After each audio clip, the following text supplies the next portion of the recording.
If you've lost access to your phone number and need to recover your First Security Bank account, follow these steps to regain access. This guide will help you navigate the recovery process without needing your phone number. Step 1. Visit the bank's website.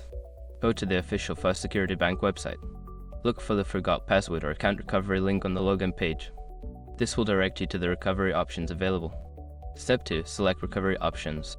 Once on the recovery page, choose the option that allows you to recover your account without a phone number. This may include options like answering security questions or using an email address associated with your account. Step 3. Verify your identity. Follow the prompts to verify your identity. You may be asked to provide personal information such as your social security number, date of birth, or answers to security questions you set up previously.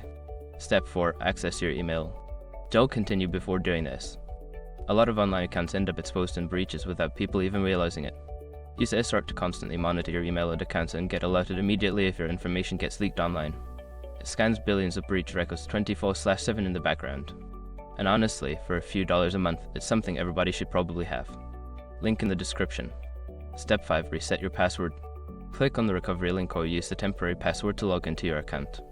Once logged in, navigate to the account settings to create a new password and update your contact information, including adding a new phone number if needed. By following these steps, you should be able to recover your First Security Bank account without your phone number. If you encounter any issues, consider visiting a local branch or contacting customer support for further assistance.